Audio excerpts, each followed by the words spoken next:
En España, los altos precios del alquiler, que en muchos casos se llevan el 40% del salario de los trabajadores, dejan a miles de personas en una situación económica muy vulnerable.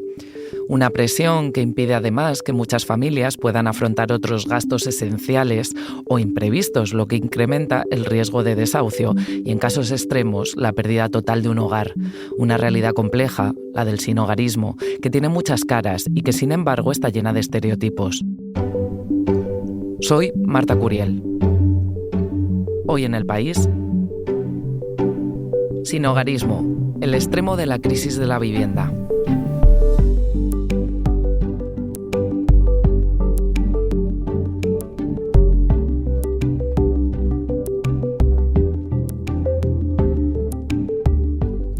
Hola, Sergio. Hola, Marta, ¿qué tal? ¿Cómo estás? Sergio Fanjul es compañero de la sección de Cultura del País, pero siempre tiene el ojo puesto en cuestiones sociales y también ha investigado y escrito sobre pobreza y desigualdad. Así que hoy te he llamado justo por eso. ¿Cuántas personas no tienen hogar en España? Pues mira, según los últimos datos que da el Instituto Nacional de Estadística, que son de octubre de 2022, hay 28.552 personas que no tienen hogar en España, y luego en Europa se calcula que hay unas 900.000 que duermen en la calle, según un informe del año 23 que publica FEANSA, que es la Federación de Organizaciones Nacionales que trabajan con personas sin hogar, ¿no? Una de esas organizaciones es Hogar Sí, y José Manuel Caballero, al que vamos a escuchar ahora, es su director general. Bueno, los datos que tenemos disponibles nos dicen que en los últimos 10 años el sinhogarismo ha crecido un 25% en nuestro país. Yo creo que la crisis actual de vivienda, con toda seguridad, lo que hará será aumentar mucho esa cifra en el futuro. Todavía no lo podemos saber con certeza, pero todo lo que genere un acceso más difícil a alternativas residenciales va a provocar que grandes capas de la población se queden excluidas y que algunas de estas personas terminen finalmente viviendo en las calles. Sergio, así que el sinhogarismo no ha hecho más que crecer. Vamos a volver sobre ese aumento y la relación con la crisis de la vivienda que apunta además José Manuel, pero cuéntame primero, ¿a quién afecta más esta situación? Pues el sinhogarismo no solo consiste en personas que duermen en la calle, que bueno, es lo más visible, sino que hay toda una tipología que se llama etos, que incluye también otro tipo de personas, por ejemplo, las personas que viven en albergues, las trabajadoras domésticas que no tienen una casa propia, que son internas, ¿no? Que muchas se quedaron en la calle durante la pandemia, no tenían dónde ir, las mujeres que viven en prostíbulos, trabajadoras sexuales, la gente que vive hacinada, la gente que está en pisos patera o la gente que está en amenaza de desahucio. Todo eso se puede considerar también diferentes formas de sinhogarismo, porque en todas, aunque haya techo, no hay un hogar, ¿no? Que es un espacio, digamos, seguro donde erradicar una vida, más allá de que tengas encima unos ladrillos o no. Es decir, que los perfiles son diversos, por lo que me cuentas. Sí, yo me acuerdo de cuando mi tía Vicen, cuando era pequeño en Oviedo, me decía siempre, bueno, sé compasivo con la gente que está en la calle porque tú puedes acabar ahí, podemos ser cualquiera, ¿no? Yo no me lo creía mucho entonces, pero resulta que era cierto, ¿no? Porque yo he visto que en la calle, bueno, hay gente de todo tipo, desde gente que era profesora en la universidad, artistas, kiosqueros, oficinistas de todo tipo, monjas budistas, personas con todo tipo de identidades y orientaciones sexuales, de todo tipo de países. En realidad es una sociedad paralela, ¿no? El sinhogarismo replica la sociedad donde se produce, y en cuanto al género sí que hay una pequeña desequilibrio, ¿no? Porque fíjate que la mayoría de las personas que viven en la calle son hombres más que mujeres. Y es curioso porque algún experto en este asunto me contó que esto se debe porque, de alguna forma, culturalmente, lo de vivir en la calle, por muchos hombres es visto como algo como viril, ¿no? Como enfrentarte a una adversidad, vivir una aventura, algo bueno que un hombre tiene que enfrentar, ¿no? En cambio, las mujeres son mucho más vulnerables en la calle, pueden sufrir mucha más violencia, y además culturalmente la figura de la mujer ha estado durante eones muy vinculada al hogar, ¿no? Entonces tienden más a ir a albergues y a buscar otro tipo de soluciones antes que quedarse en la calle. Sí, es verdad que el estereotipo que tenemos no marca a las mujeres, desde luego. Tú has escrito un libro, La España Invisible, la editorial ARPA, en el que has hablado con mucha gente que vive en la calle. ¿Qué supone? Me lo acabas de más o menos perfilar, pero ¿qué supone no tener un hogar en el que vivir? Bueno, el derecho a la vivienda yo creo que es un derecho diferente de otros porque es un derecho sobre el que se radican otros, ¿no? Para tener una salud, para tener una familia, para trabajar, para tener seguridad, para tener todos esos derechos hay que tener antes un bien básico que es la vivienda. Por ejemplo, en la pandemia fue muy llamativo cuando las autoridades nos dijeron que nos quedásemos en casa y muchas personas no tenían casa, ¿no? Entonces, bueno, se sabe según diferentes estudios que la falta de vivienda puede recortar la esperanza de vida entre 15 y 30 años, ¿no? Y por supuesto, trunca todas las oportunidades vitales. Y luego está también el asunto de las agresiones que sufren las personas sin hogar, que es del 47%. Es decir, el 47% de las personas que están en la calle han sufrido una agresión, según Atento, que es un observatorio de delitos de odio contra personas sin hogar. Y bueno, también tal vez el caso más conocido y grave fue el de Rosario Endrinal, que fue en 2005 en Barcelona, que murió quemada en un cajero automático, ¿no? En el barrio de Sant Gervasi en Barcelona. Y bueno, ese fue un caso muy notorio, pero son un goteo de agresiones que suceden todo el rato.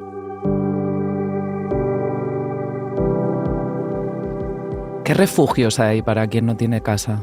Pues existe una red de asociaciones de vivienda que proporcionan albergues y centros de día para las personas sin hogar. Son lugares importantes no solo por pernoctar, sino también porque son lugares donde puedes hacer cosas muy básicas como darte una ducha o usar el lavabo, ¿no? A mí, cuando fui conociendo a personas sin hogar, me llamó mucho la atención, que no lo había pensado antes, que es que no tienes un cuarto de baño privado, propio, íntimo, ¿no? Seguro, donde hacer tus necesidades, ¿no? Y cada vez que lo necesitas tienes que ir a un bar o buscarte la vida. Muchos sitios ya tienen como contraseñas para que no puedas acceder, etcétera, ¿no? Entonces, tiene que haber lugares donde tú puedas ir a ducharte, y también es curioso para conectarte a internet o enchufar el móvil, ¿no? Entiendo que estos espacios públicos son totalmente vitales para la gente que no tiene techo. Sí, por ejemplo, hay una anécdota muy curiosa de un hombre que se llama Joaquín Carmona, que era un tuitero muy importante sobre atletismo, ¿no? Con muchos seguidores, una cuenta muy seguida y demás. Y entonces llegó la pandemia y este hombre dejó de tuitear y nadie sabía dónde se había metido. Entonces empezó a especular con que le había pasado algo, hasta que se desveló que era una persona sin hogar que utilizaba una biblioteca pública para engancharse a internet y tuitear de una forma muy exitosa, ¿no? Entonces, claro, también nos dice mucho sobre qué pensamos que es una persona sin hogar, ¿no? Nadie se imagina que un tuitero de éxito en una disciplina puede ser una persona sin hogar, pero sí puede serlo, ¿no? Hay un libro muy interesante de Eric Klinenberg que ha salido, pues yo creo que el año pasado, así, en Capitán Swing, que se titula Palacios del Pueblo, que habla precisamente de la importancia de estas infraestructuras sociales como bibliotecas, centros deportivos, etcétera, para crear cohesión social y también para las personas sin hogar, por supuesto.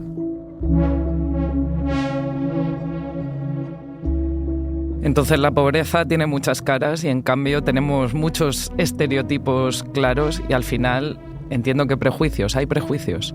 Sí, bueno, el estereotipo típico de la persona sin hogar pues es el hombre mayor, muy deteriorado por la vida en la calle y con unas adicciones al alcohol, etcétera, muy duras, ¿no? Entonces es una imagen que incluso las propias ONGs y asociaciones han utilizado muchas veces en su comunicación, pues para conseguir más impacto, para llegar más al público, ¿no? Pero que no es fiel a la realidad, ¿no?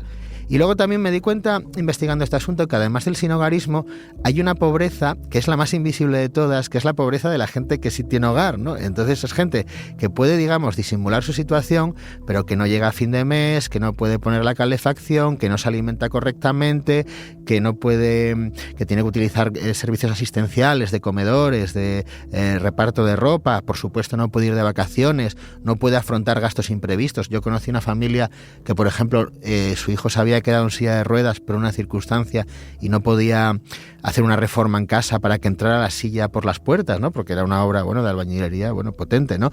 Entonces, esa es realmente la pobreza más invisible, la de las personas que todavía no están en situación de sinhogarismo, pero que viven en un hogar, pero de una forma muy precaria.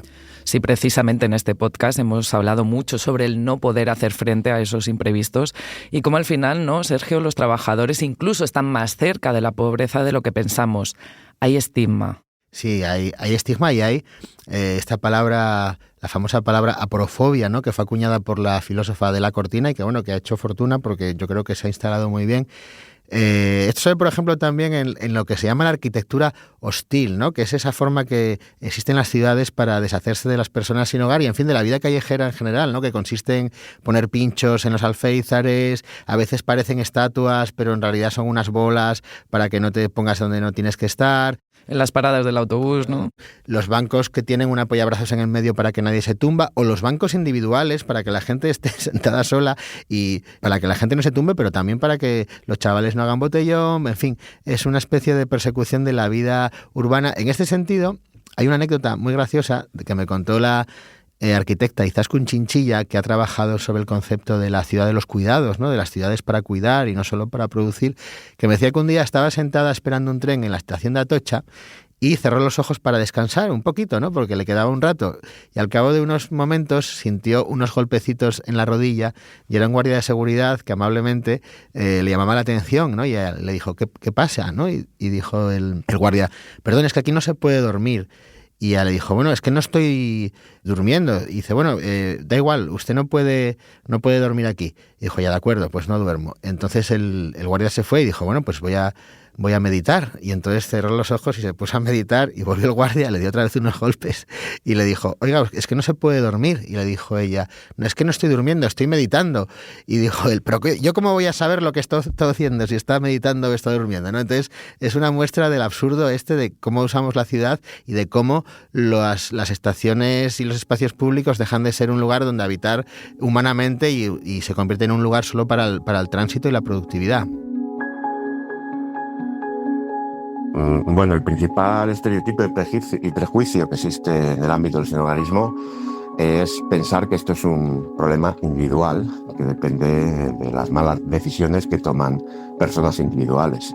El sinhogarismo es un problema estructural que tiene que ver pues con la dificultad de acceso a la vivienda, con la fragilidad de las ayudas y los servicios sociales que ponemos a disposición de las personas que en un momento determinado tienen una dificultad, con la fragilidad también de las relaciones personales y muy especialmente con que el sistema que hemos puesto para solucionar este problema lo que hace es atrapar a las personas en el problema. Estamos hablando de un sistema que está basado mayoritariamente, más de un 70%, en equipamientos colectivos institucionalizados, lo que llamamos albergues. Y lo que nos dice la realidad es que este sistema pues hace que las personas se cronifiquen en su interior. Más del 40% de las personas que sufren sinhogarismo están en esta situación desde hace más de 3 años. Al final, nadie está en la calle porque quiere. Esto es otro de los estereotipos importantes, pero sí es verdad que algunas personas eligen permanecer en las calles antes que ir a los recursos que les proponemos.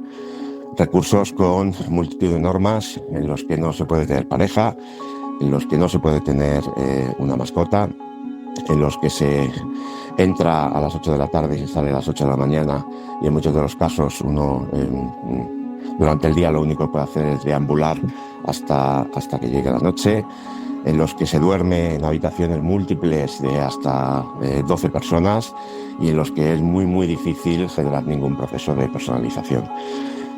Esos son fundamentalmente los dos estereotipos más extendidos, el que la gente está allí porque quiere y el que esto es un problema de malas decisiones de la gente, cuando el sinhogarismo es clarísimamente un problema estructural.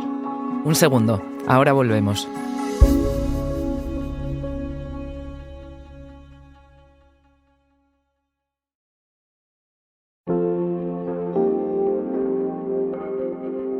Sergio, estábamos hablando de la exclusión residencial y me decías que hay muchos tipos y que el eslabón más débil es no tener hogar. José Manuel, de Hogar Sí, también hablaba de que es un problema estructural y que nos compete a todos. Ahora que estamos viendo una crisis de acceso asequible a la vivienda, ¿qué relación tiene exactamente con el sinhogarismo? Bueno, pues el sinhogarismo es la manifestación más extrema, ¿no?, de la crisis de la vivienda y además la más lógica. O sea, no siempre se llega al sinhogarismo por una cuestión de crisis de vivienda, pero muchas veces sí, ¿no? Colabora, digamos, al sinhogarismo colabora la carestía de la vivienda, el estancamiento de los salarios, que no haya vivienda pública, en fin, las mismas causas de la actual emergencia habitacional que vivimos ahora, y desde las organizaciones también ven otros aspectos de este asunto, como nos cuenta José Manuel.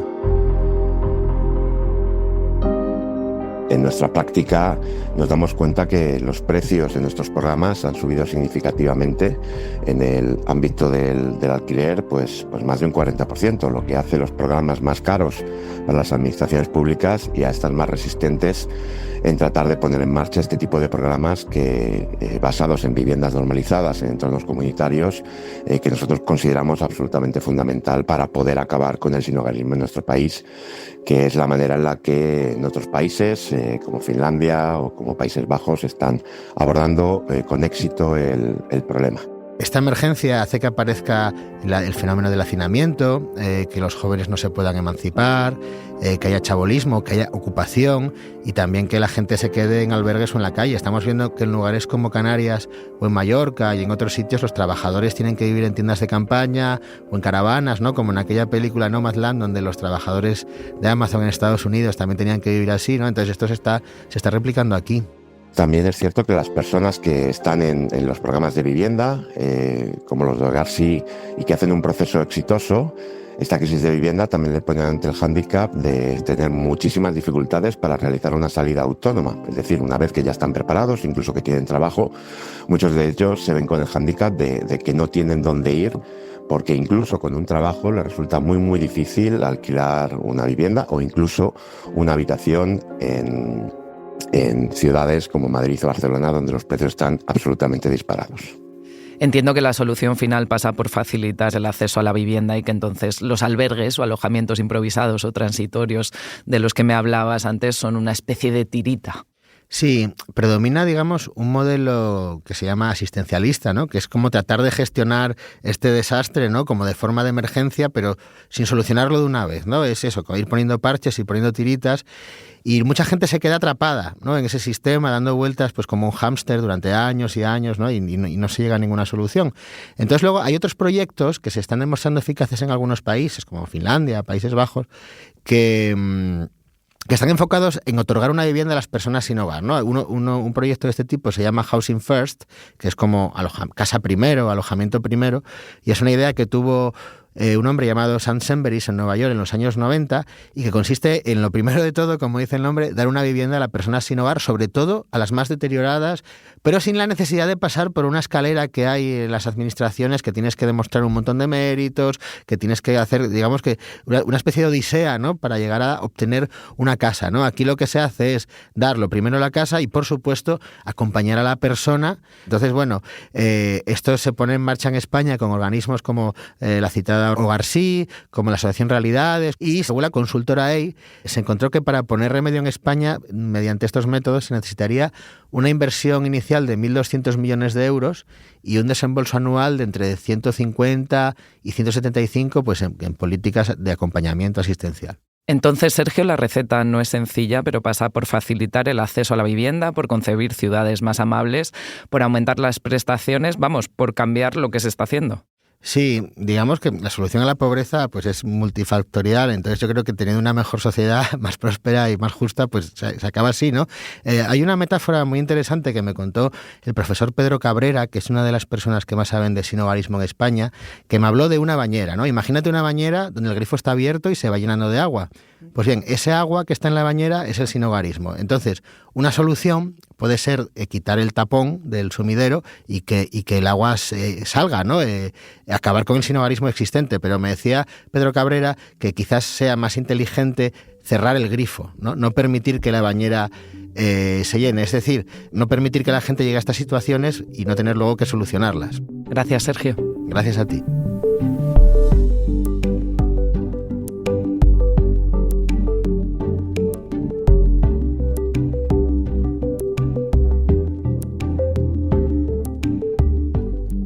Este episodio lo he realizado con Jimena Marcos.